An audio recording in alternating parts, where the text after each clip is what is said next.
नमस्कार दोस्तों। अभी अपना अगला टॉपिक जो है आने वाला है कंप्यूटर का ब्लॉक डायग्राम। कि कंप्यूटर के कौन कौन से पार्ट हैं, कैसे वो काम करता है और किस तरह से जो है वो आपस में कनेक्टेड रहते हैं, कैसे कैसे सारा कंप्यूटर का काम जो है वो उसके द्वारा किया जाता है। तो इससे पहले जो है वो अपने डेफिनेशन पढ़ चुके हैं और कंप्यूटर की जो है वो बूटिंग किसे कहते हैं, कंप्यूटर स्टार्ट कैसे होता है, ये पढ़ चुके हैं। तो अब देखते हैं, अपने कंप्यूटर को पहले पढ़ लिया डेफिनेशन में कि कंप्यूटर का काम क्या होता है, और अब जो है वो अपने पढ़ने वाले हैं कि कंप्यूटर काम कैसे करता है, कौन कौन से कंपोनेंट्स पार्ट्स जो है वो किस तरह से जो है वो कनेक्टेड रहते हैं। जैसे कि आप जो है वो स्क्रीन पे देख पा रहे हो इसका कंप्यूटर का ब्लॉक डायग्राम। देखिए उसमें जो है वो आप अच्छे से देखिए कौन कौन से पार्ट्स हैं, और इसी को जो है वो अपने अभी जो है वो आगे डिस्कस करने वाले हैं। कंप्यूटर के देखें मेन पार्ट कौन कौन से हैं। सबसे पहले जो है वो इनपुट यूनिट है, और उसके अपोजिट जो है वो है आउटपुट यूनिट है। फिर इसमें जो है वो एक ऊपर ऊपर देख रहे हो आप टॉप पे स्टोरेज यूनिट है, और नीचे जो है वो सीपीयू है। स्टोरेज यूनिट और सीपीयू, ये बेसिक एक जो है वो कंपोनेंट्स हैं, और इसमें जो है वो किस तरह से सारे जुड़े हुए हैं ये आप देख रहे हो। अभी इसको अपने आगे अच्छे से जो है वो इसको पढ़ते हैं।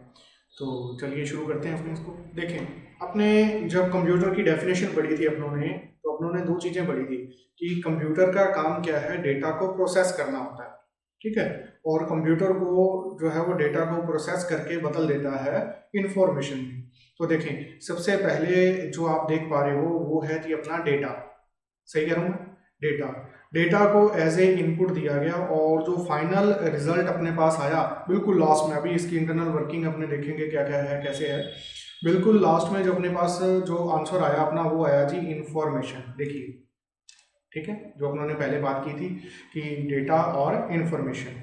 अब नीचे नीचे जो है वो आप देख रहे हो ये दो इंस्ट्रक्शंस जो है वो दे रखी हैं। क्या है? सबसे पहले है डेटा फ्लो।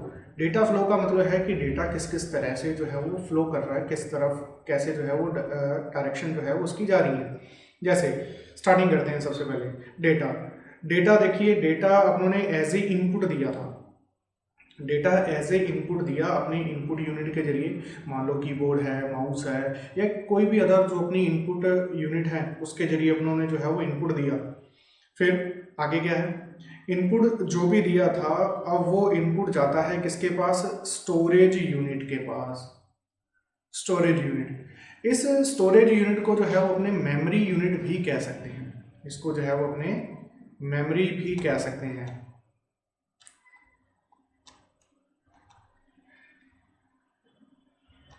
Memory unit. और स्टोरेज कह लो या मेमोरी कह लो, एक ही बात है।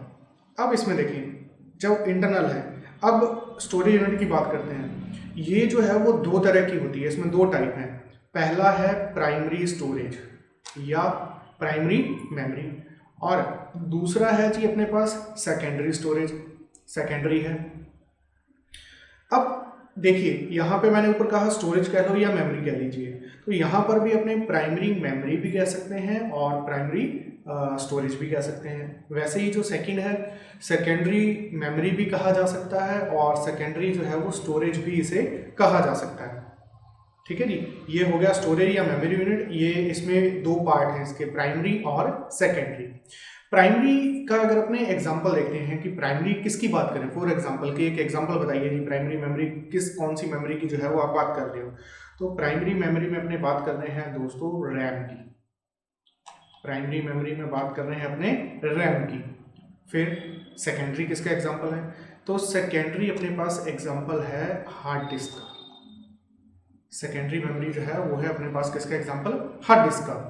ठीक है, ये एक बार एग्जांपल था सेकेंडरी और प्राइमरी। प्राइमरी जो है वो जहाँ पर अपने प्रोग्राम को रन करते हैं, रनिंग एक्सेस करने के लिए, प्रोसेस करने के लिए जो आप अपने डेटा को लेके जाते हैं। और सेकेंडरी में अपने डेटा को लेके जाते हैं जब अपने को टेम्परेरी जो है वो सॉरी जो है वो अपने उसको टेम्परेरी ना करके परमानेंट करना हो, परमानेंट स्टोरेज के लिए जो है वो अपने हार्ड डिस्क में जो है वो उसे स्टोर करते हैं। आगे देखिए जी, फिर देखें, अब बात आती है मेन सीपीयू की। आपको कहा कि मेन जो है वो कंप्यूटर जो है वो है जी सीपीयू। यहाँ पर सीपीयू की फुल फॉर्म भी जो है वो आप देख रहे हो, सेंट्रल प्रोसेसिंग यूनिट। ये जो डायरेक्शन आप देख रहे हो, ये जो एरो लगे हुए हैं, ये देखिए यहाँ पे, तो इनका मतलब क्या है कि डेटा फ्लो, अभी अपनों ने देखा था, ये देखिए यहाँ पे दोबारा डेटा फ्लो जो है वो पहले डेटा इनपुट के जरिए जो है वो स्टोरेज यूनिट के पास आ रहा है, मेमोरी के पास आ रहा है, फिर वहाँ से देखिए ये जो है वो आ रहा है अपने कंट्रोल यूनिट के पास, यानी कि कंट्रोल यूनिट नहीं, अपने सेंट्रल प्रोसेसिंग यूनिट के पास, जो पूरा आउटलुक पूरा वो है। फिर यहाँ पे डेटा प्रोसेस होता है। अपनों ने पढ़ा कि डेटा प्रोसेसिंग का काम कहाँ पे किया जाता है, सीपीयू के अंदर जो है वो डेटा प्रोसेसिंग का काम किया जाता है सीपीयू के अंदर, ठीक है। सीपीयू के इसलिए डेटा जो है वो सीपीयू में लेके आ रहे हैं अपने, सीपीयू में डेटा प्रोसेस होता है। फिर सीपीयू से डेटा प्रोसेसिंग के बाद दोबारा से जो है वो स्टोरेज यूनिट में भेज दिया जाता है। देखिए जी, दूसरा एरो ऊपर की तरफ जा रहा है, डेटा फ्लो, दोबारा स्टोरेज मेमोरी में। फिर क्या होता है, मेमोरी से वो डेटा आउटपुट में आता है, आउटपुट डिवाइस जो भी होती है उसके जरिए अपने जो है वो शो कर देते हैं, और शो जो होती है वो होती है इंफॉर्मेशन प्रोसेस डेटा, और डेटा अनप्रोसेस डेटा, ठीक है। ये सब प्रोसेसिंग का काम किसके द्वारा किया गया, सीपीयू द्वारा किया गया, कि सेंट्रल प्रोसेसिंग यूनिट। अच्छा ठीक है, सीपीयू तो बताया था, अब इसमें दो और नई चीज़ें आ गई। कौन कौन सी वो दो नई चीज़ें आ गई, कौन सा, एक तो है जी सीयू और दूसरा है एएलयू, दो नए हैं जी। ये क्या है, तो ये आगे अपने सीपीयू के दो पार्ट्स हैं, आगे अपने पढ़ेंगे इसको, नेक्स्ट आगे ही अपने जो है वो अभी करेंगे, दो पार्ट हैं।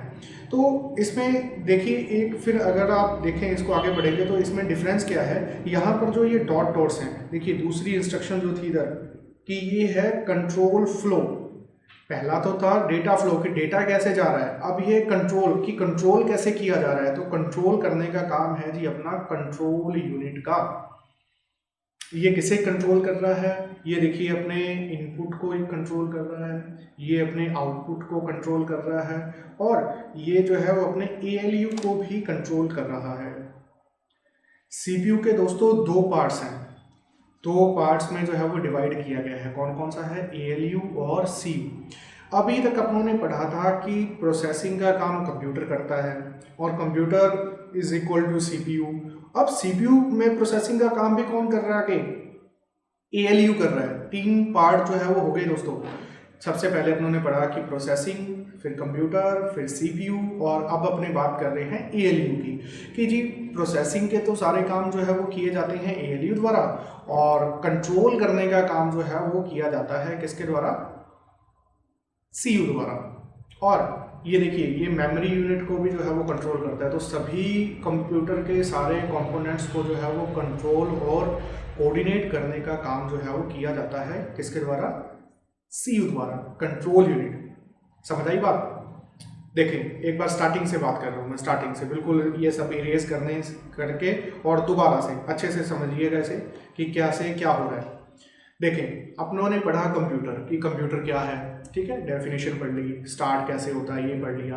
अब अपने देख रहे हैं कि कंप्यूटर किस तरह से काम करता है, कौन कौन से उसमें पार्ट्स कंपोनेंट्स होते हैं, कैसे वो सारे वर्क करते हैं। दोबारा से एक बार अच्छे से समझ आ जाता है कि आपको। सबसे पहले अपनों ने डेटा और इंफॉर्मेशन की बात कर चुके हैं, तो आपको पता है कि दोनों क्या होती हैं। इनपुट के जरिए अपने उसे लेके जाते हैं स्टोरेज यूनिट में, या मेमोरी यूनिट के अंदर भी अपने कह सकते हैं उसको लेके जाते हैं। स्टोरेज यूनिट को ही मेमोरी यूनिट कहा जाता है। इसके दो टाइप हैं, प्राइमरी स्टोरेज और सेकेंडरी स्टोरेज। प्राइमरी का एग्जांपल आपको बताया था रैम, सेकेंडरी का हार्ड डिस्क। दोनों एग्जांपल इसलिए ताकि आप इनको अच्छे से जानते हो। फिर ये यहाँ पर जो इनपुट आता है वो सारा प्राइमरी मेमोरी में, मेन मेमोरी, रैम को मेन मेमोरी भी कहा जाता है कंप्यूटर में, वहाँ पे आता है। उससे वहाँ पर प्रोसेसिंग के लिए जो है वो डेटा आगे भेज दिया जाता है सीपीयू के पास। सीपीयू जो है वो डेटा को प्रोसेस करने का काम करता है। अब आप देख रहे हो जी सीपीयू तो एक बात बताई थी, यहाँ पर तो दो चीज़ें हैं। कौन कौन सी, एक तो सीयू है और एक एएलयू है।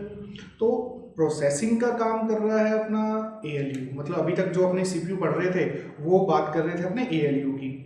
तो इसी के साथ कंप्यूटर को सभी चीज़ों को कंट्रोल करना कि कैसे इनपुट आएगा, कैसे मेमोरी से डेटा जो है वो सीपीयू में लोड करेंगे, फिर वापस मेमोरी में जाएगा, फिर आउटपुट में जाएगा, अर्थमेटिकल लॉजिकल यूनिट को जो है वो कंट्रोल करना, ये सारे काम जो है वो किए जाते हैं सीयू द्वारा। फिर अपना फाइनल जो आउटपुट आता है उसको आउटपुट के जरिए, आउटपुट डिवाइस के जरिए इंफॉर्मेशन के रूप में जो है वो अपने को डिस्प्ले कर दिया जाता है। ठीक है, ये था बेसिक कंप्यूटर का काम। यहाँ पर अपने पास जो दो नई चीज़ें थी, वो कौन सी नई चीज़ें थी कि एक स्टोरेज या मेमोरी दो तरह की होती है, प्राइमरी और सेकेंडरी। दूसरा आपने जो नई चीज़ देखी कि सीपीयू के भी यहाँ पे दो पार्ट हैं, कंट्रोल यूनिट और अर्थमेटिक एंड लॉजिक यूनिट।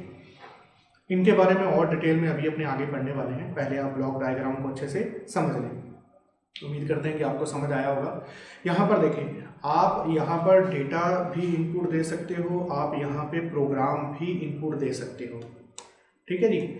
और नेक्स्ट अगर अपने बात करें, आउटपुट में अपने पास इंफॉर्मेशन होती है या अपने उसे कह सकते हैं रिजल्ट।